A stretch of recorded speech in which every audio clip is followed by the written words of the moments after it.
할렐루야. 아멘, 아멘. 오늘은 기분이 좋은 날입니다. 오늘이 왠지 기분이 좋을 것 같습니다. 무엇보다도 아침에 여러분도 뉴스를 들으셔서 아시겠지만은 우리 코리안 낭자들, 특별히 박인비 선수가 116년 만에 올림픽 이 경기에 골프가 이제 새로 이렇게 시작됐는데 첫 번째 금메달을 우리 박인비 선수 28살밖에 안 됐는데 박인비 선수가 금메달을 땄습니다. 특별히 그랜드 커리어 슬램이라는 영광, 최초로 영광을 또 얻기도 했고요. 또 은메달을 딴 선수도 뉴질랜드 선수지만은 우리 이 딸입니다. 리디아 고라고 나왔는데 사실은 한국 이름 김보경. 6살 때에 뉴질랜드 아버지 따라서 가서 거기서 이제 자라서 뉴질랜드 대표로 나왔는데 한국말을 얼마나 잘하는지. 야, 인터뷰하는데 그 모습을 보면서 참 이쁘다 그런 생각을 많이 해봤습니다. 금메달, 은메달 다 우리나라가 쓸었어요. 그냥. 얼마나 기분 좋은 아침인지 몰랐습니다. 그러나 그보다도 저는 오늘 기분이 좋은 것은 아름답고 사랑스러운 우리 성도님들을 만나는 날이기 때문에 더 기분이 좋습니다. 그 무엇보다도 저는 오늘이 기분 좋은 날이라고 기대를 할 수 있는 것은 오늘 주시는 하나님의 말씀으로 풍성한 은혜를 받고 오늘 주시는 하나님의 말씀으로 큰 축복을 받을 줄 믿고 오늘은 참으로 복된 날, 기분 좋은 날이라고 생각을 합니다. 사랑하는 우리 새하늘 가족 여러분 잘 오셨습니다. 오늘 우리 8월 셋째 주일 예배에 나오신 우리 모든 가족 여러분들 사랑하고 존경하고 축복합니다. 오늘 하나님의 큰 축복과 은혜로 말미암아 가장 기분 좋은 날, 기쁜 날, 복된 날 되시기를 축원드립니다. 우리 그런 의미에서 옆에 분들하고 다시 한번 축복합시다. 잘 오셨습니다. 사랑합니다. 축복합니다. 하나님의 큰 은혜가 함께 하시기를 바랍니다. 오랜만에 오신 우리 이경자 집사님 또 사랑합니다. 잘 오셨습니다. 오늘 저는 하나님의 말씀을 통해서 특별히 이제 무더운 여름이 아직도 기승을 부리고 있지만은 내일 모레가 처서입니다. 가을이 시작되는데 일기예보에 의하면은 무더운 여름이 이번 주는 끝날 것이다. 그렇게 예보를 하고 있습니다. 아무리 길어도 지가 가면 얼마나 가겠습니까? 이번 이제 주말로 해서 아마 여름 더위는 꺾이고 가을이 시작될 것입니다.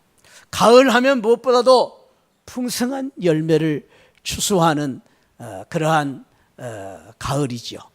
이 가을을 앞두고 가을을 준비하면서 오늘 말씀을 통해서 우리 모든 새하늘 가족 저와 여러분 모두가 우리 가정에 풍성한 열매가 있는 가을이 되시기를 주님의 이름으로 축원드립니다.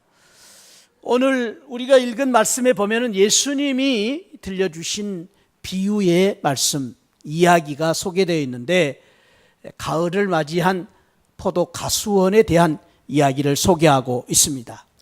이 포도 가수원의 포도원 주인이 포도나무를 없애고 무화과나무를 심으라고 했습니다.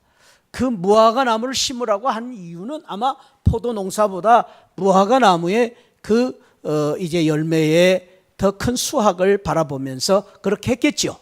여러분들 무화과나무 우리나라는 흔하지 않는 나무입니다. 그러나 요즘은 이 무화과 열매가 또 심심찮게 많이 이렇게 알려져 있습니다.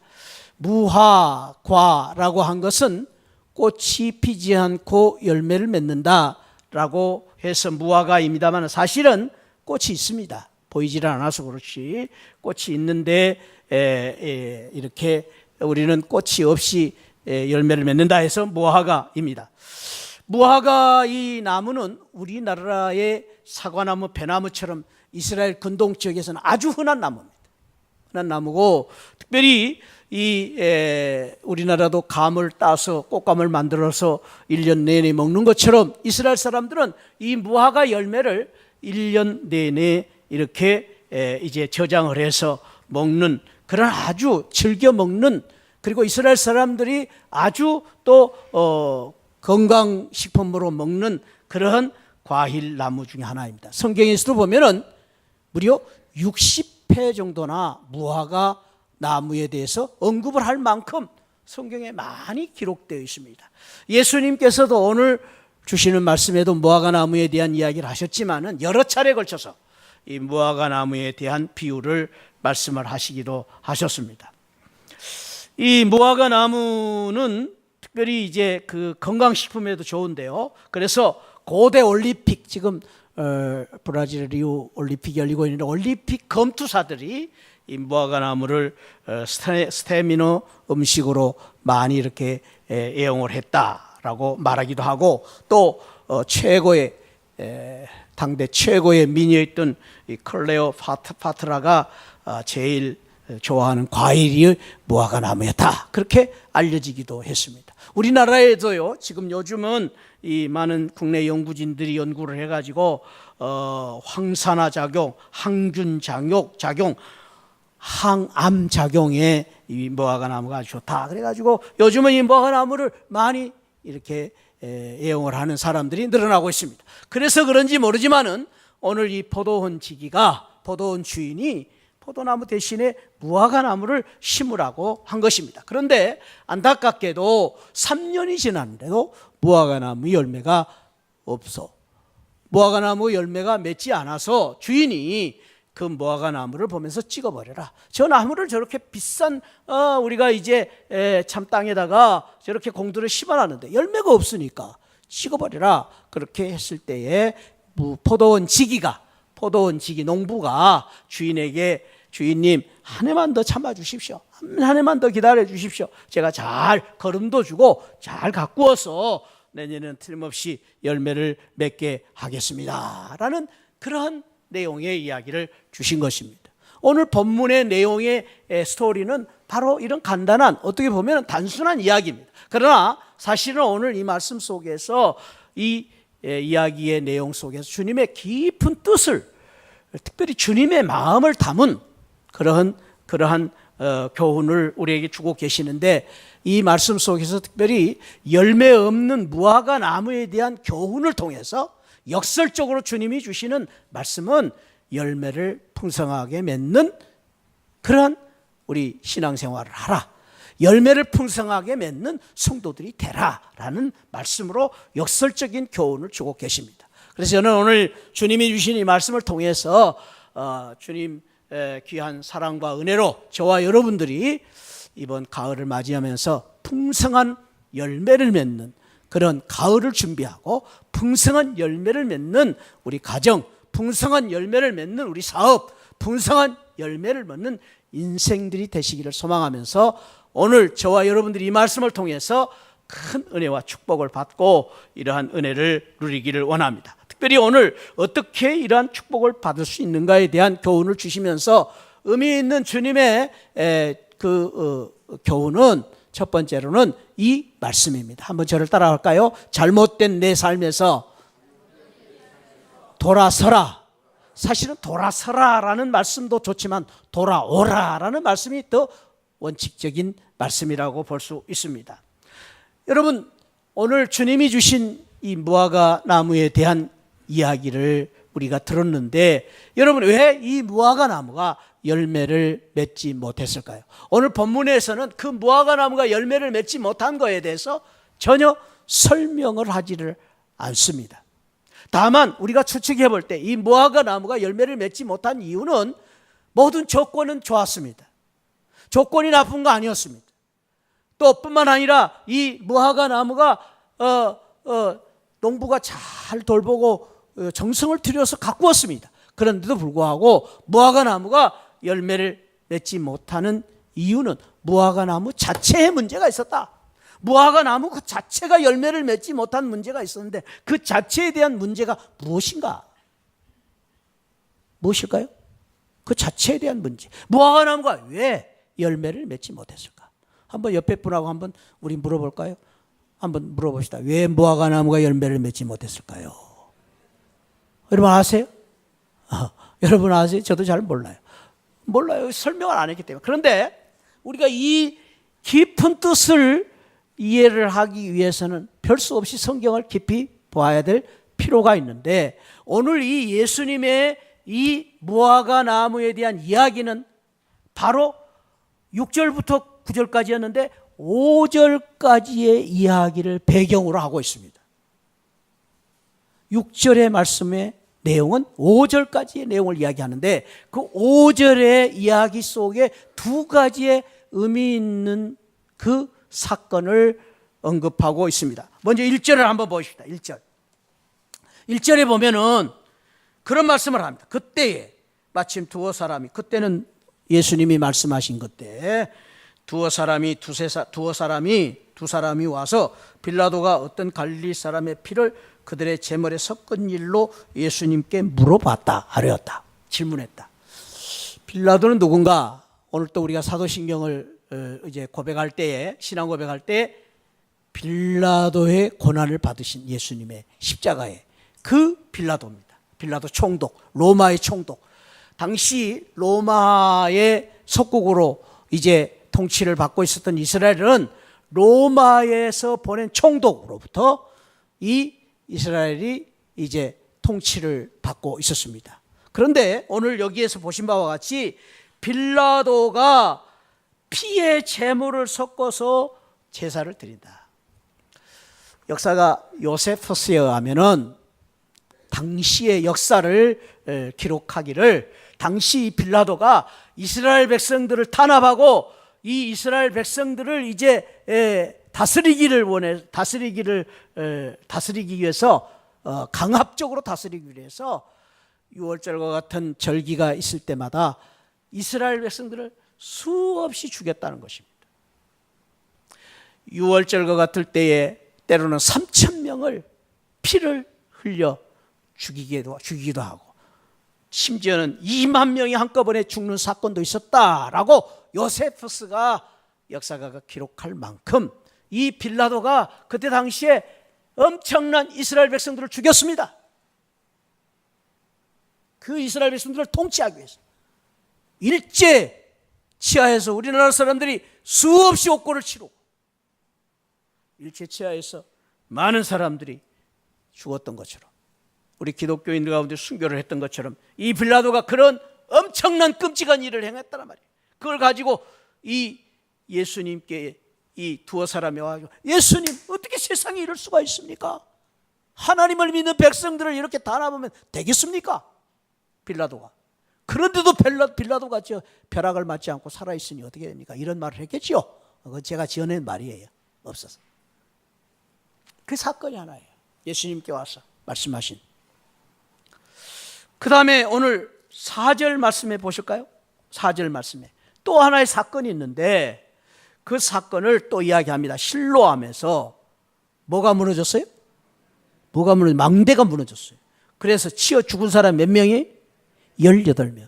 18명이 망대가 무너져서 치어 죽었습니다. 망대는 뭐예요? 이렇게 이제 우리 사람들 올라가서 볼 수 있는 망대, 그런 거겠죠. 그런데 그 망대를 지타가 무너져 갖고 18명이 죽었단 말이죠. 불의의 사고로. 그걸 또 묻는 거죠. 예수님, 세상에 어떻게 이럴 수 있습니까? 그 사람들이 무슨 죄가 있습니까? 아니, 그 사람들이 뭘 잘못했길래 그렇게 하루아침에 그렇게 불의의 사고로 18명이나 죽습니까?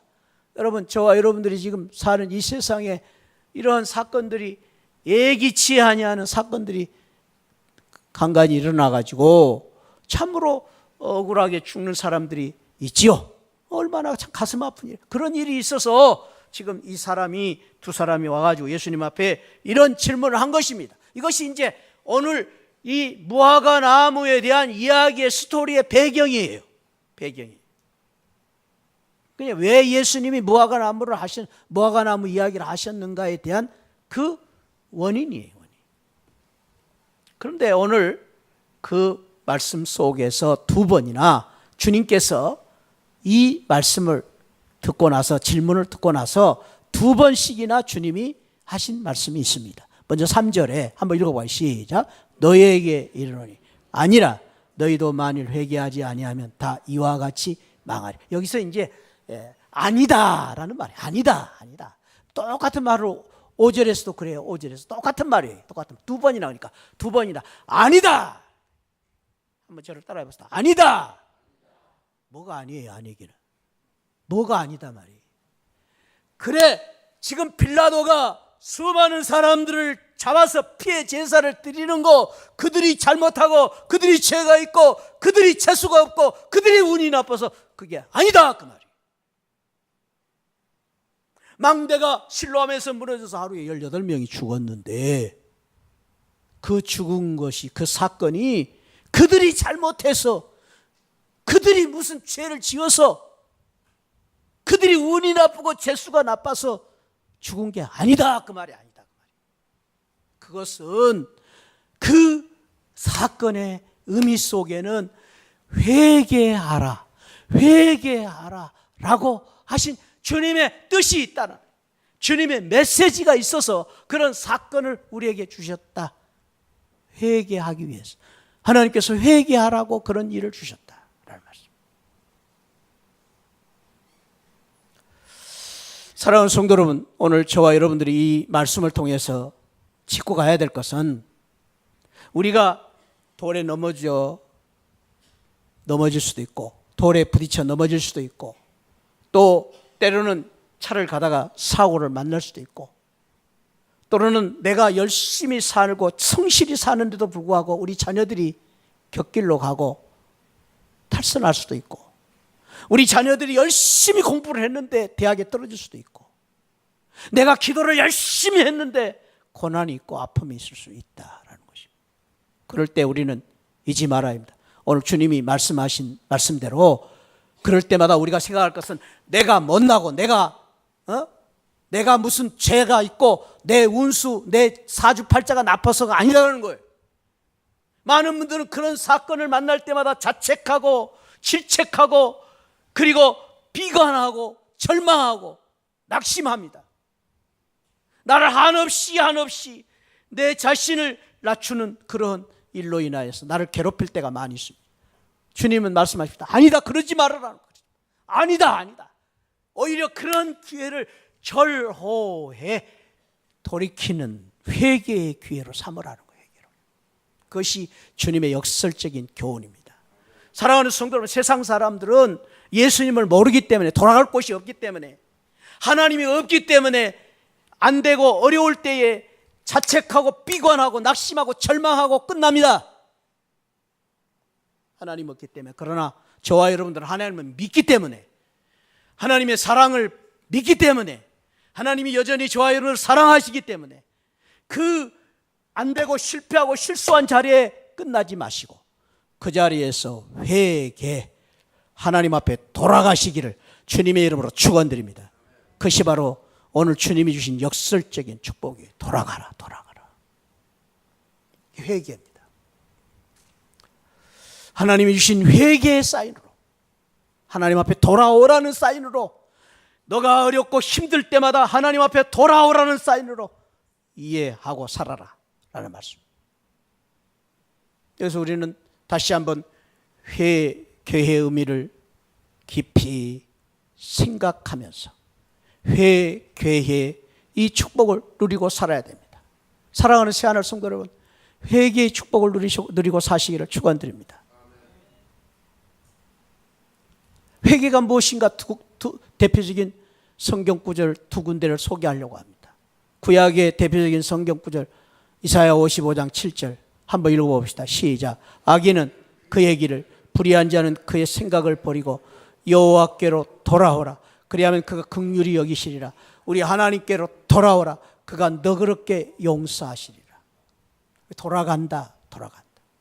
돌아간다 라는 말씀은 내가 실패하고 실수하고 죄 짓는 자리에 그대로 있는 것이 아니라 이 자리에서 하나님께로 가는 거예요. 하나님께로. 그게 회개예요. 많은 분들은 회개를 소극적으로 오해하는 분들이 있습니다. 회개는 내가 죄를 짓고 하나님 잘못했어요. 용서해 주세요. 그리고 또 죄 지어요. 하나님 잘못했어요. 그리고 또 그 시구렁텅이에 또 들어가요. 하나님 잘못했어요. 그 자리에 있어요. 그 자리에. 떠나질 않아요. 그래서 세상 사람들이 그런 회개를 빗대어서 비난을 하기를 예수 믿는 사람들 참 편해서 좋다. 실컷 죄 지어놓고 하나님 앞에 잘못했어요. 그럼 끝나는 거라. 아니요. 그게 아닙니다. 그 회개 아닙니다. 가짜입니다. 회개는 내가 죄 짓는 자리를 박차고 하나님께로 돌아가야 됩니다. 회개입니다. 그 자리에 머물러 있으면 안 됩니다. 돌아서야 됩니다. 적극적으로 주님 앞에 돌아가는 것입니다. 그게 믿음의 자세입니다. 오늘 그렇게 돌아갈 때에 오늘 하나님께서 약속하십니다. 그가 너그럽게 용서하시리라. 용서라는 말은 죄 가운데서 우리를 구원해 주실 뿐 아니라 어둠의 세력 가운데서 우리를 구원해 주실 뿐 아니라 그 어둠의 세력으로부터 우리가 벗어나서 완전 자유, 프리를 얻을 수 있도록 완전히 자유함을 얻을 수 있는 축복을 주신다는 거예요. 그 죄로부터 완전히 벗어나서 자유함을 얻고 기쁨을 얻을 수 있는 축복을 주신다. 그래서 죄의 어둠 속에 갇혀있는 우리가 돌아가면 하늘의 영광, 기쁨, 새하늘의 기쁨을 주신다. 그게 회개의 축복입니다. 사랑하는 성도 여러분, 저와 여러분들이 부단히 어려울 때, 힘들 때, 안 될 때, 실패할 때, 실수할 때 그 자리에 머물러 서지 마시고 하나님께로 돌아가 하늘의 영광, 기쁨, 하늘의 축복을 누리시는 복된 성도들이 되시기를 축원드립니다. 돌아오라. 너희들이 그 자리에서 자책하고 그 자리에서 실패한 그 자리에서 낙심하고 절망하고 있지 말고 돌아오라는, 하나님께로 돌아오라.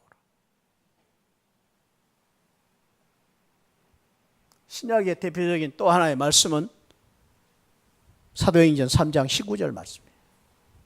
너무나 또 귀한 말씀, 한번 같이 합독할까요? 시작. 그러므로 너희가 회개하고 돌이켜 너희 죄 없애함을 받으라.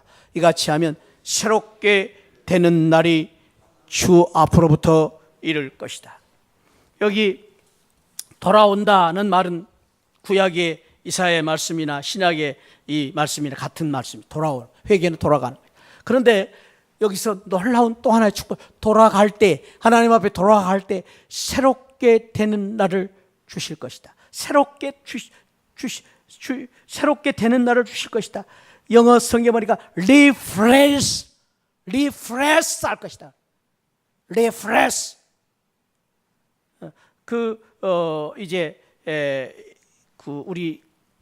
우리 개혁 개정판 말고 개혁판 전에 있었던 성경에 보니까 이 말씀을 아주 그냥 저는 이 말씀이 더 번역이 좋아요. 유쾌하게 되는 날이 올 것이다. 유쾌하게 되는 날이 올 것이다. 새롭게 되는, 유쾌하게 될 것이다. 아주 그냥 우리가 행복하게 되고 아주 그냥 기쁘게 되고, 응? 그런 일이 일어났을 거예요. 어떨 때? 하나님 앞에 돌아갈 때, 회개할 때.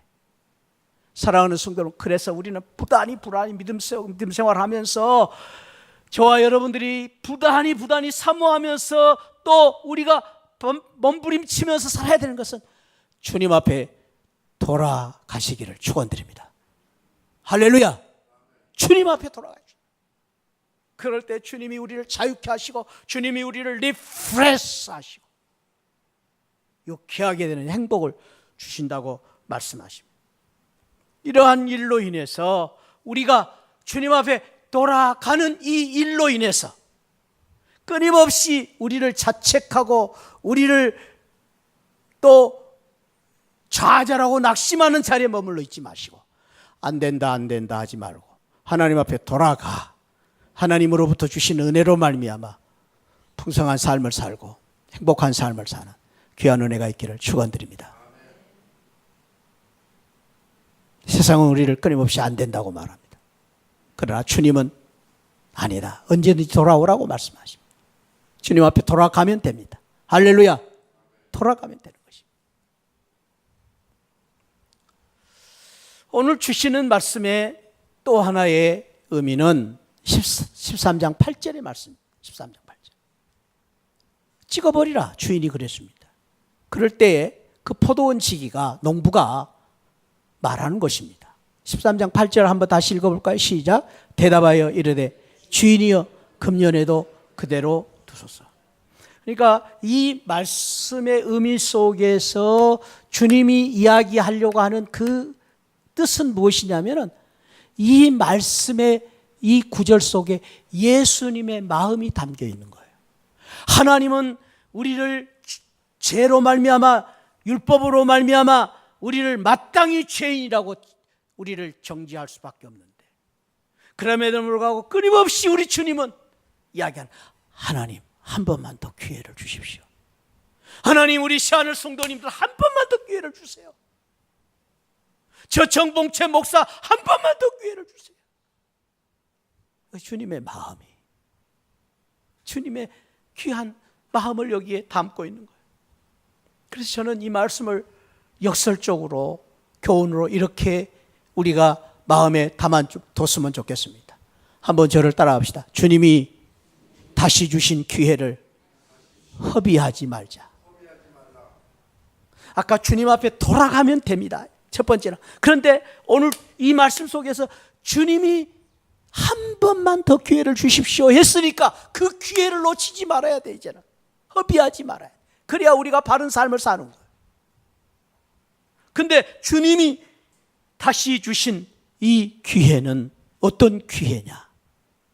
주님이 다시 주신 이 한 해의 의미는 어떤 시간이냐?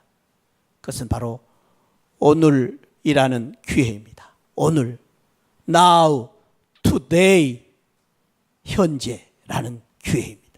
현재를 주신, 하나님께서 오늘을 주신 것입니다. 그래서요, 사랑하는 성도 여러분, 저와 여러분들이 오늘 다시 새날을 맞이한 것이 하나님의 은혜로 생각하시고, 오늘 이렇게 좋은 날 주님 앞에 나와서 예배 드리게 된 것을 감사하게 생각하고, 오늘 또다시 내가 살아야 할 이유가 있고 그리고 살아야 할 일이 있다는 것을 감사하며 사는 복된 성도들이 되시기를 축원드립니다. 코카콜라 아시죠? 코카콜라 이제 참 회장이었던 더글라스 데프트라는 그런 그 분이 직원들에게 한 이야기 가운데 아주 의미 있는 말을 했어요. 어제는 역사이고, 어제는 역사이고, 그리고 내일은 미스터리고, 오늘은 선물이다. 그렇기 때문에 우리는 현재 프레젠트를 프리전트라고 부른다. 프레젠트나 현재나 프리전트나 똑같은 단어예요. 단어인데 발음만 틀리게. 프레젠트, 오늘은 프리전트라고 부른다. 그러면서 그는 그런 말을 했어요. 여러분들이 지금 어디에 있는지, 어디를 향해 가고 있는지 모를 만큼 바쁘게 살지 말아라.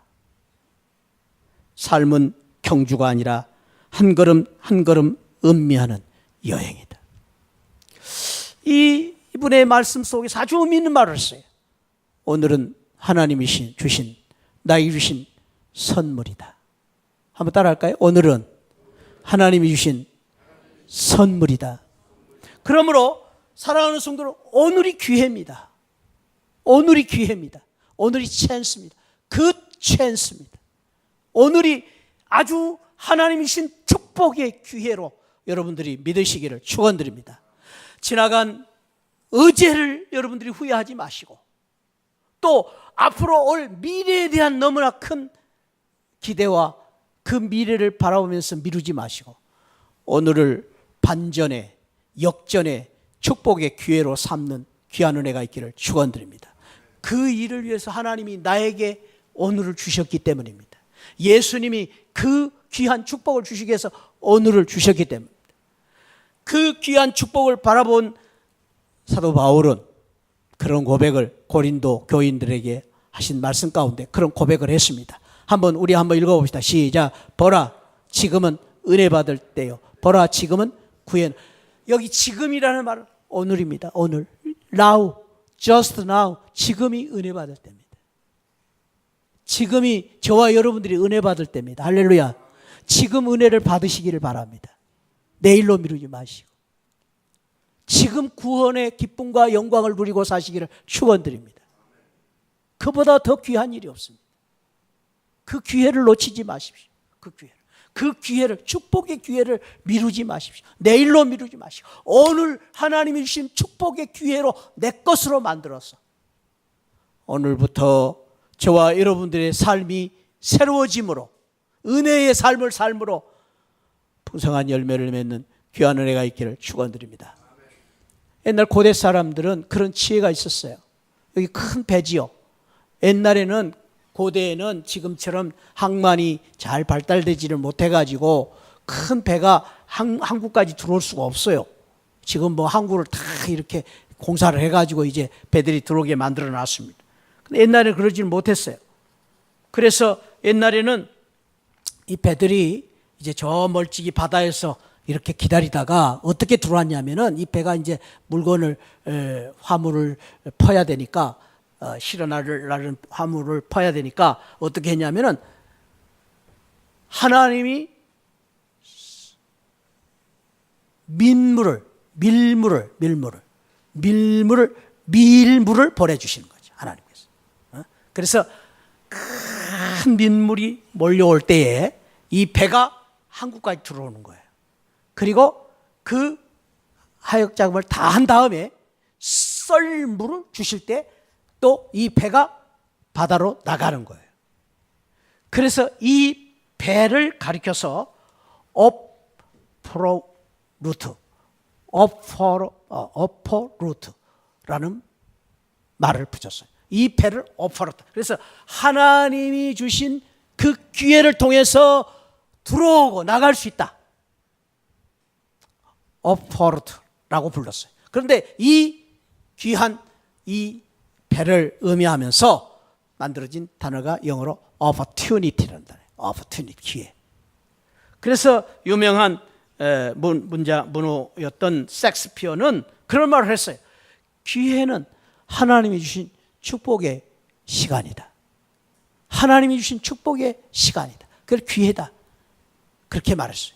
사랑하는 성도 여러분, 오늘 이 의미를 제가 설명드리는 것은 오늘이 바로 이 시간이 하나님이 주신 축복의 기회, just time, 시간임을 우리가 그대로 믿고 오늘을 통해서 하나님의 은혜를 받고 오늘을 통해서 하나님의 사랑을 받고 하나님의 은혜로 말미암아 다시 일어설 수 있는 반전하는 내 인생을 역전하는 그러한 시점으로 오늘을 삼으시기를 축원드립니다. 바쁘다고 미루지 마시고 안 된다고 미루지 마시고 오늘부터 just now, from just now, 오늘부터 시작하는 것입니다. 오늘이 나에게 가장 복된 날, 나에게 가장 행복한 날, 기쁜 날, 그런 날로 삼으시고 그 기회를 놓치지 마시고 오늘부터 시작해서 저와 여러분들의 인생을 반전시켜 이번 가을에 풍성한 열매를 맺는 복된 은혜가 함께 하시기를 축원드립니다. 오늘 본문의 가장 큰 사실은 교훈은 바로 이 마지막 말씀입니다. 한번 따라합시다. 주님의 사랑으로 일어서라. 그것이 오늘 본문이 주시는 놀라운 축복의 말씀입니다.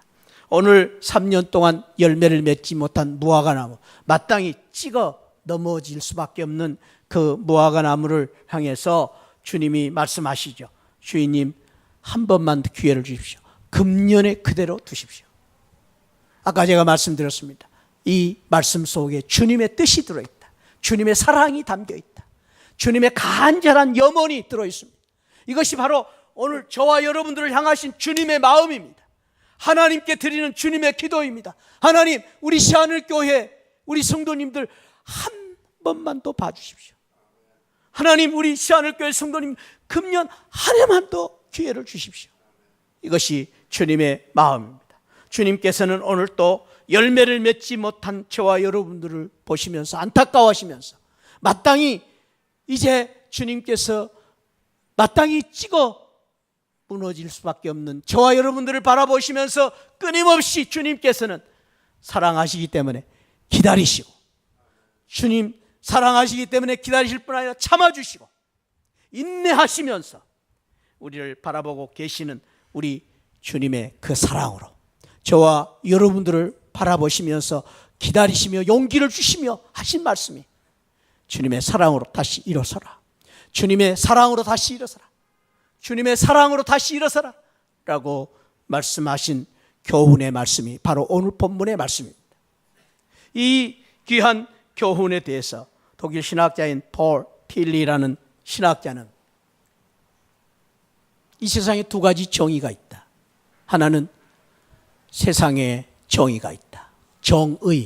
정의가 있다. 이 세상의 이 세상의 정의는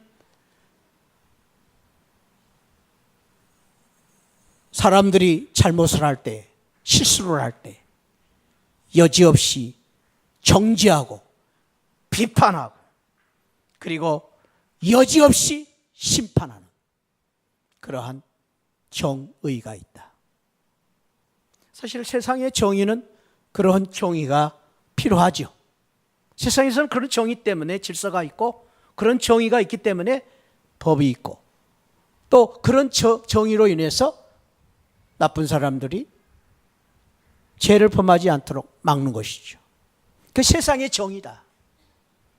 세상은 끊임없이 이 세상의 정의로 우리를 판단합니다. 그래서 공부 못하면, 실패하면, 안 되면 여지없이 찍어버립니다. 그런데 폴 텔리는 그런 정의가 있는가 하면 또 하나의 정의가 있다. 그것은 예수님의 정의, 예수님의 사랑, 예수님의 정의, 그 정의를 가리켜서 사랑의 정의, 그 정의를 가리켜서 창조적인 정의다. 그렇게 말했습니다. 그 예수님의 정의는 세상의 정의하고 다릅니다.